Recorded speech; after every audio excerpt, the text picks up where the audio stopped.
بسم اللہ الرحمن الرحیم۔ شروع کرتا ہوں اللہ تعالیٰ کے نام سے جو بڑا مہربان اور نہایت ہی رحم والا ہے۔ وَلِلَّهِ الْمَشْرِقُ وَالْمَغْرِبُ فَأَيْنَمَا تُوَلُّوا فَثَمَّ وَجْهُ اللَّهِ إِنَّ اللَّهَ وَاسِعٌ عَلِيمٌ۔ اور مشرق اور مغرب کا مالک اللہ ہی ہے، تم جدھر بھی منہ کرو ادھر ہی اللہ کا منہ ہے۔ اللہ تعالیٰ کشادگی اور وسعت والا اور بڑے علم والا ہے۔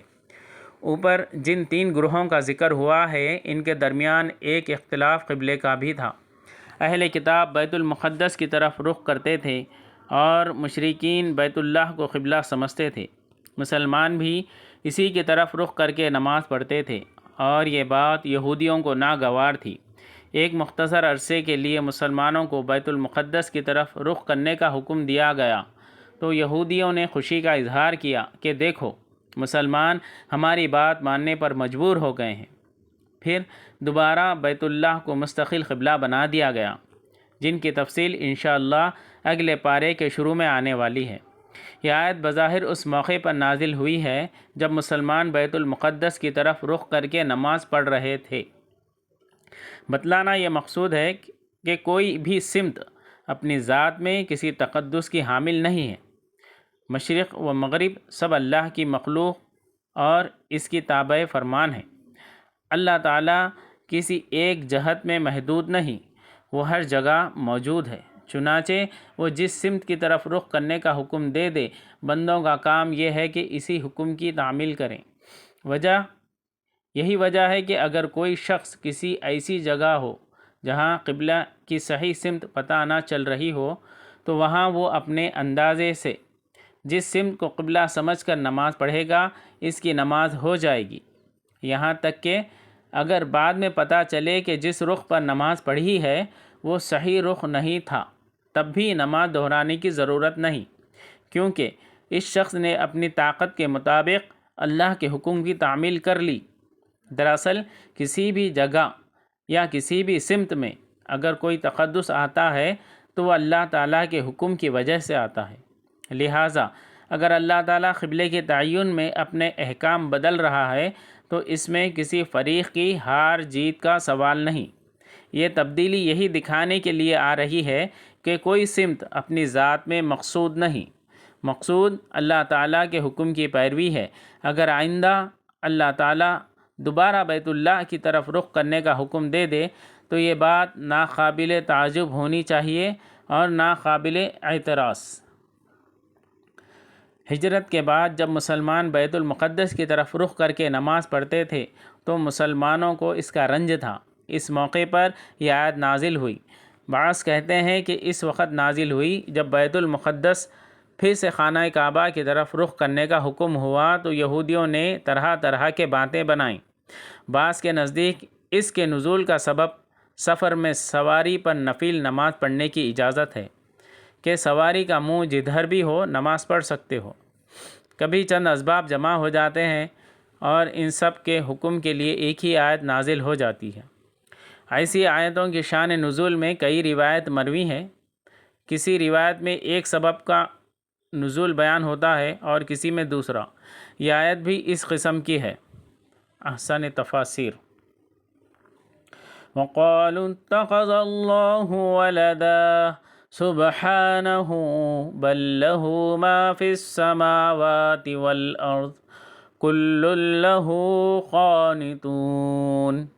یہ کہتے ہیں کہ اللہ تعالیٰ کی اولاد ہے، نہیں بلکہ وہ پاک ہے، زمین اور آسمان کی تمام مخلوق اس کی ملکیت میں ہے اور ہر ایک اس کا فرما بردار ہے۔ بدیع السماوات والارض وَإِذَا قَضَىٰ أَمْرًا فَإِنَّمَا يَقُولُ لَهُ كُن فَيَكُونُ۔ وہ زمین اور آسمان کو پیدا کرنے والا ہے، وہ جس کام کو کرنا چاہے کہہ دیتا ہے کہ ہو جا، بس وہی ہو جاتا ہے۔ عیسائی تو حضرت عیسیٰ علیہ السلام کو خدا کا بیٹا کہتے ہی ہیں۔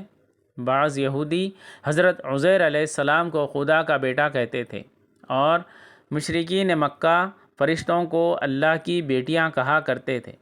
یہ آیت ان سب کی تردید کر رہی ہے۔ مطلب یہ ہے کہ اولاد کی ضرورت اسے ہو سکتی ہے جو دوسروں کی مدد کا محتاج ہو۔ اللہ تعالیٰ پوری کائنات کا مالک ہے اور اسے کسی کام میں کسی کی مدد کی ضرورت نہیں، پھر وہ اولاد کا محتاج کیوں ہو؟ اسی دلیل کو اگر منطقی پیرائے میں بیان کیا جائے تو وہ اس طرح ہوگی کہ اولاد اپنے باپ کا جز ہوتی ہے اور ہر کل اپنے جز کا محتاج ہوتا ہے۔ اللہ تعالیٰ چونکہ ہر احتیاج سے پاک ہے، اس لیے اس کی ذات بسیط ہے، جس کسی جز کی حاجت نہیں، لہٰذا اس کی طرف اولاد منسوب کرنا اسے محتاج قرار دینے کے مترادف ہے۔ یعنی اللہ تعالیٰ تو وہ ہے جو آسمان و زمین کی ہر چیز کا مالک ہے، ہر چیز اس کی فرما بردار ہے، بلکہ آسمان و زمین کا بغیر کسی نمونے کے بنانے والا بھی وہی ہے۔ علاوہ ازیں وہ جو کام کرنا چاہے اس کے لیے اسے صرف لفظ کن کافی ہے۔ ایسی ذات کو بھلا اولاد کی کیا ضرورت ہو سکتی ہے؟ وَقَالَ الَّذِينَ لَا يَعْلَمُونَ لَوْلَا يُكَلِّمُونَ اللَّهُ أَوْ تَأْتِينَا آيَةٌ كَذَلِكَ قَالَ الَّذِينَ مِنْ قَبْلِهِمْ مِثْلَ قَوْلِهِمْ تَشَابَهَتْ قُلُوبُهُمْ قَدْ بَيَّنَّا الْآيَاتِ لِقَوْمٍ يُوقِنُونَ۔ اسی طرح بے علم لوگوں نے بھی کہا کہ خود اللہ تعالیٰ ہم سے باتیں کیوں نہیں کرتا، یہاں ہمارے پاس کوئی نشانی کیوں نہیں آتی۔ اسی طرح ایسی ہی بات ان کے اگلوں نے بھی کہی تھی، ان کے اور ان کے دل یکساں ہو گئے۔ ہم نے تو یقین والوں کے لیے نشانیاں بیان کر دی ہیں۔ اس سے مراد مشرکین عرب ہیں، جنہوں نے یہودیوں کی طرح مطالبہ کیا کہ اللہ تعالیٰ ہم سے براہ راست گفتگو کیوں نہیں کرتا، یا کوئی بڑی نشانی کیوں نہیں دکھا دیتا جسے دیکھ کر ہم مسلمان ہو جائیں، جس طرح کہ سورہ بنی اسرائیل آیت نمبر 90 تا 93 میں اور دیگر مقامات پر بھی بیان کیا گیا ہے۔ یعنی مشرکین عرب کے دل کفر و عناد و انکار و سرکشی میں اپنے سے پہلے لوگوں کے دلوں کے مشابہ ہو گئے ہیں، جیسے سورہ زاریات میں فرمایا گیا كَذَلِكَ مَا أَتَى الَّذِينَ مِنْ قَبْلِهِمْ مِنْ رَسُولٍ إِلَّا قَالُوا سَاحِرٌ أَوْ مَجْنُونٌ أَتَوَاصَوْا بِهِ بَلْ هُمْ قَوْمٌ طَاغُونَ۔ سورہ زاریات آیت نمبر 51، 52، 53۔ ان سے پہلے جو بھی رسول آیا اسے لوگوں نے جادوگر یا دیوانہ ہی کہا۔ کیا یہ اس بات کی ایک دوسرے کو وصیت کرتے جاتے تھے؟ نہیں، یہ سب سرکش لوگ ہیں۔